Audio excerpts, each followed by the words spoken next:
One of the central ideas that's animating Martin Luther King Jr.'s thought and work as a whole, and coming up also in these two particular pieces of the letter from a Birmingham jail and the I Have a Dream speech, is this conception of what he calls racial justice. And when we hear that, there's a temptation of thinking that racial is somehow some sort of qualifier for the term justice, that, you know, maybe this is just a subdivision of a broader conception. As it's going to turn out, that's not really the case. Something else that we want to keep in mind is that this is what actually provides the goal, the end, the telos, the overarching reason for everything else that he's doing in the nonviolent movement. Nonviolent action is supposed to be a means to this end. It's not, you know, an end in itself, something that you just do for fun or, you know, to stick it to the man or anything like that. It's supposed to be leading to a state of justice, some sort of new transformed society. So we want to look at what King thinks about this and how he frames it, because it might seem a little bit ill-defined when you're first focusing on it. There's only a few mentions of it, but there's a lot of discussions that actually pertain to it. So we can ask this question: what does Martin Luther King mean by racial justice?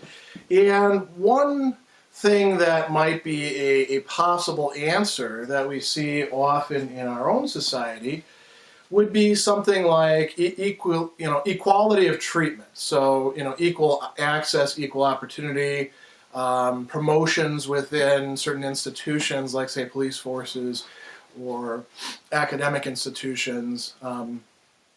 The election of the first African-American president might be seen as part of equal treatment in that way, so a step towards racial justice.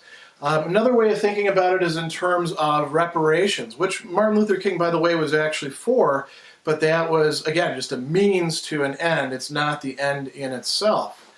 So why aren't these sufficient? Because they don't really change the fabric of society. They don't move towards a better state that human beings are capable of.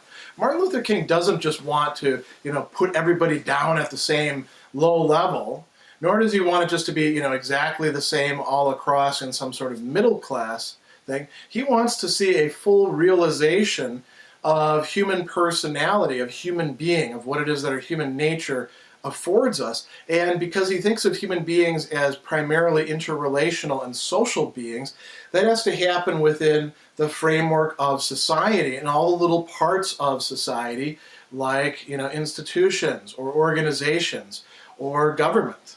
So it's not just going to be equal treatment, and it's not just going to be things like reparations. I'm not going to cross that out because that could be part of it. But what goes beyond that? One of the most robust clues about this is King's reference to the American dream. And you see this a bit more in the I Have a Dream speech, so I'm going to skip the sections where he talks about this in the letter from a Birmingham jail and just focus on this. So early on in the I Have a Dream speech, he's talking about the condition of African Americans 100 years, more than 100 years after emancipation. And he said this declaration of emancipation raised a lot of hopes. Those hopes have not been realized. Why were those hopes raised? So he says, in a sense, we've come to our nation's capital to cash a check. Now, what does that mean, to cash a check? That makes you probably think of reparations. It's not a monetary check. It's a check in terms of what it is that America, as an ideal, as a nation, promises to its citizens. And this is enshrined in, what we call the organic law, which includes the Declaration of Independence and the Constitution of the United States. So he says, when the architects of our republic wrote the magnificent words of the Constitution and the Declaration of Independence, they were signing a promissory note to which every American was to fall heir. This note was the promise that all men, yes, black men as well as white men, would be guaranteed the unalienable rights of life, liberty, and the pursuit of happiness. And then he'll go on and say, look, it's pretty clear that America has defaulted on this promise so far that they've actually issued a check that had insufficient funds, and you go to the bank and you try to deposit it and you're quite embarrassed when that happens. When African Americans try to cash in that check, oftentimes it led to much more than embarrassment. It led to things like terrorism and lynchings, to the whole segregation regime. So he's saying that the promise of America was actually to provide all of its citizens, irrespective of color, of race, of ethnicity, with the same conditions, the same possibility to pursue the same ideals, the pursuit of happiness, the same protections of life and liberty. And even, property ought to be rolled in there if we want to get John Lockean about it. So Martin Luther King is going to frame this long-standing promise in terms of realizing what the American dream was supposed to provide to all of its citizens, irrespective of the sort of things that set them apart. For instance, race, ethnicity, the sort of things that allow people to be discriminated against. And just as a side note, Alexis de Tocqueville, this French theorist who spent a lot of time traveling around America, observing America, and actually wrote a book called Democracy in America, one of the things that he noticed in the 1800s, and he was a big supporter of America and the whole notion of the kind of new society that was being built there. One of the things that he called attention to was precisely the fact that white Americans had done a terrible job in realizing any of this sort of goodness, any of this sort of justice, any of these sort of opportunities for two groups, for the African Americans and for Native Americans. King here is primarily talking about African Americans, but this would apply to any sort of discriminated against class, that this realization of the American dream is supposed to afford, you might say, not only equal protection, not only equal opportunity, but something more substantive. So that's going to provide him with a very powerful metaphor that he's going to use here. Let's look at the next issue. He talks about forces within the black community that want to have segregation. In one way in which, or not segregation, separation, sorry. One way in which one could think about racial justice would be that the best way to attain it would be to give African Americans or any other minority their own place over here, let them govern themselves, and then have whites over here. And there are some within the African American community at that time who are saying, look, that's the best that you're going to get. You're not going to get any justice in an integrated society because somebody's always going to be on top and somebody's always going to be on bottom. King says, no, that is not what we're aiming for. That's not going to be a satisfactory resolution. It's going to have to be an integrated society where blacks and whites and everybody else can live next to each other, can participate in the same institutions, can engage within the same culture, can have dialogue, can have businesses together. We could just go down the line for this sort of thing. That's what racial justice is going to require for Martin Luther King. He talks about this is a very nice way to frame this, as being a substantive and positive peace, as opposed to a kind of fake peace or a negative peace. If you just give everybody the same thing and you don't really treat them as if they matter, or they only matter insofar as they complain, and so then you give them things to get them off your back, you're not really doing justice to the person in the full sense, he would say. What you're doing is just, but it's not the same thing as full justice. So a substantive and positive peace, what would that entail? He says that it involves respecting the dignity and worth of personality. So here we see a connection to his whole discussion of just and unjust laws. Just laws are those which uphold and uplift human personality, that is, They develop, they create the conditions for the development, the flourishing of human beings as the kind of beings that we are, not just as productive beings, not just as intellectual beings, but also as social beings, as beings in relationship with each other, as beings that matter to each other.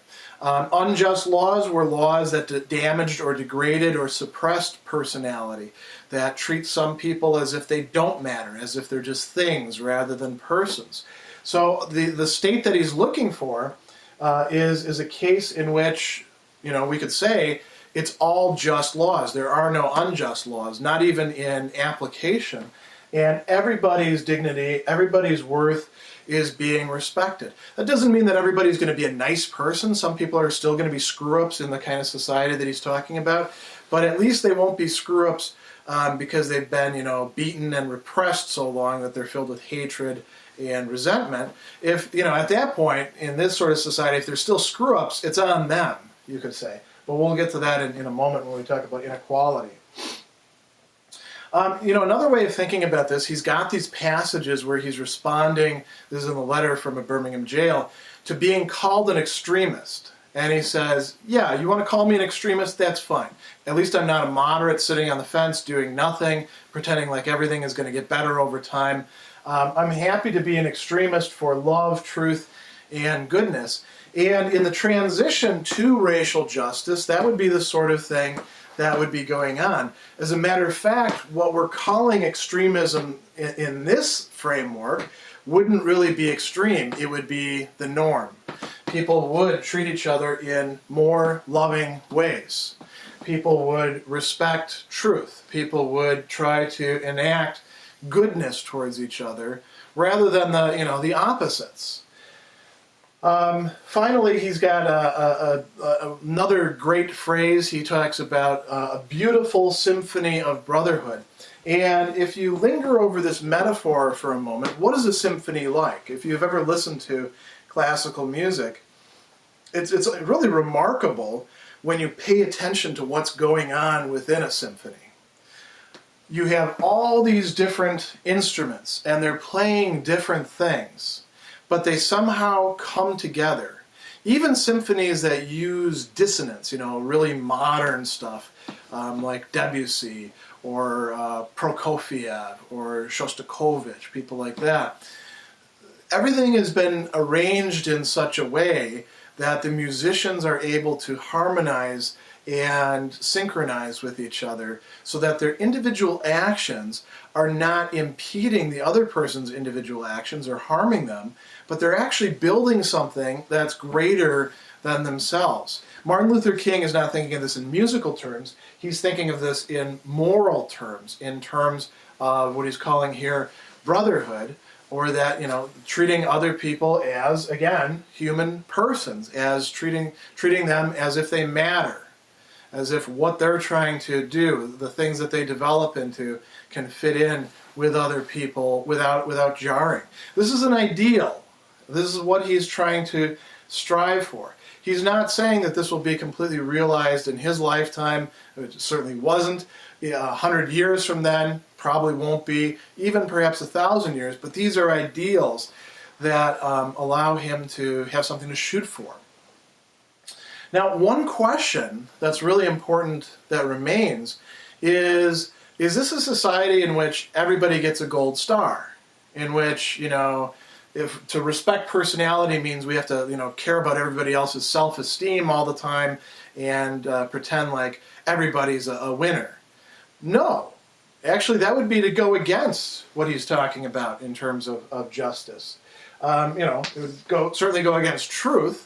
If you're not good at mathematics because you didn't put in the work to study and didn't do the homework, you shouldn't get the same grade as the person who actually improved themselves. So, when he's got that line in there about I have a dream, a lot of people, I think, don't actually consider, they only listen to the first part of the line and they don't think about the second part.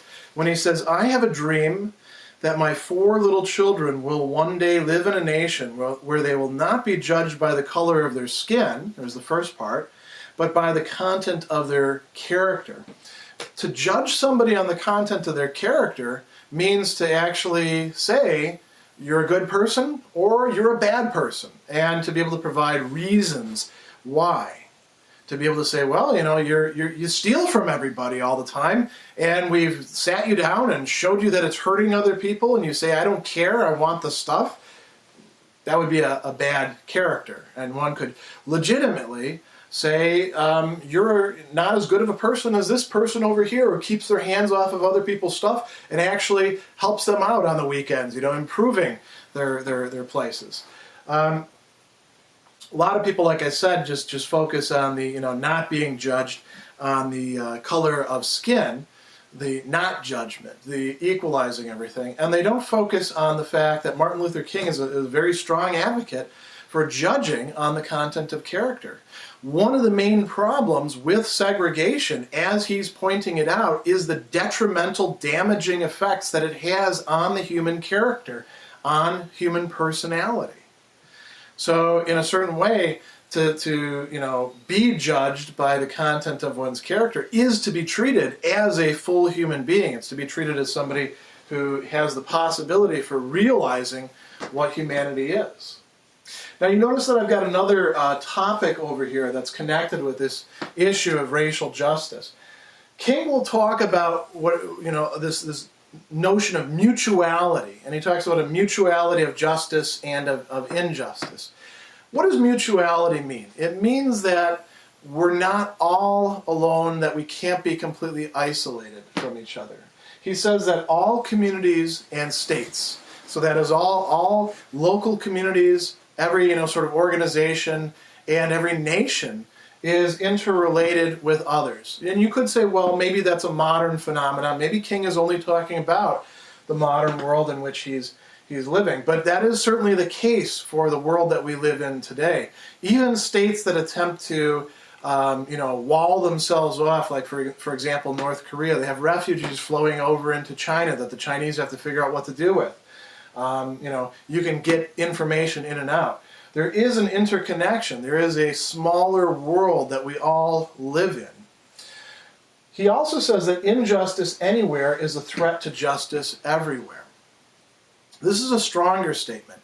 To say that all the nations, all the communities are connected with each other is not yet to say that what's going on over there actually affects us over here. And this is not talking about direct effect at this point. It's talking about indirect effect, about posing a threat. So injustice anywhere is a threat to justice everywhere else, the degree of justice that has been realized. Communities, nations that haven't quite got it together, haven't moved through social progress, towards a more equitable situation, are not just dragging the rest behind. They could become the norm. Like King has said, in other places, there is no historical inevitability to civil rights being granted. It requires good people to actually put themselves at risk, to put their action out there in the world for things like that to happen. He says, oppressors do not give up their power willingly. It's only when people stand up for themselves or stand up for others who are experiencing injustice somewhere else, which is the case. That's why he's writing a letter from a Birmingham jail. He's saying to those who are criticizing him, this is actually worth reading directly. He says, I am in Birmingham, which is not where he lives, it's a different community, because injustice is here. He says, I cannot sit by idly in Atlanta and not be concerned about what happens in Birmingham. Injustice anywhere is a threat to justice everywhere. We are caught in an inescapable network of mutuality, tied in a single garment of destiny. Whatever affects one directly affects all indirectly. And so he draws this conclusion that we cannot afford to live with this narrow, provincial, outside agitator idea. Anyone who lives inside the United States can never be considered an outsider anywhere in its bounds. So if injustice is taking place in Chicago, that affects you and me even if we're not living in Chicago. If injustice is taking effect in a very different way in Texas, then that affects all of us. Of course, it affects those who are directly impacted by it more, but indirectly it affects all of us. We all have a stake in it, he thinks. So the freedoms of people are connected together. In fact, in the I Have a Dream speech, he's lauding, he's praising the people who have joined with the civil rights struggle precisely for realizing that their freedom, which they think, they could just think is just their own freedom, like the white moderates do, is in fact connected with the freedom of those who are suffering. One way to realize this is to try to go down and change things. And he talks about, some of the whites who decided to join the civil rights struggle, finding out what it was like in the segregated South, because they got thrown into jails as well and beaten and called all sorts of names. He also talks more globally about, and there's this term that he uses, zeitgeist, that I want to explain because you might not know it. He talks about the zeitgeist for oppressed peoples worldwide having changed. So he talks about Africa, he talks about Asia, he talks about the Caribbean, and he says, there are struggles going on for liberation and for equal rights, for justice, for something greater than the colonial regimes happening in all these places. That's part of why we're doing the struggle right now. When we talk about zeitgeist, what that literally means is the spirit or the mentality of the time. Zeit is time, Geist is mind or spirit in German. And so the zeitgeist is, you might say, the spirit of the age. And what we're looking at in the 1950s, the 1960s, is this realization that, racial justice is something that could be realized. It's not just something for, concerning the American South. Racial justice was a concern in all the colonial areas. And remember, shortly before this, most of the world was a European colony of one sort or another. The zeitgeist changing just reinforces this notion of mutuality. And King will be concerned with what is going on in other places as well as in America. So now, what does he mean by racial justice? This whole substantive conception of a transformation, not only of society, but of human nature itself, allowing it to fully develop.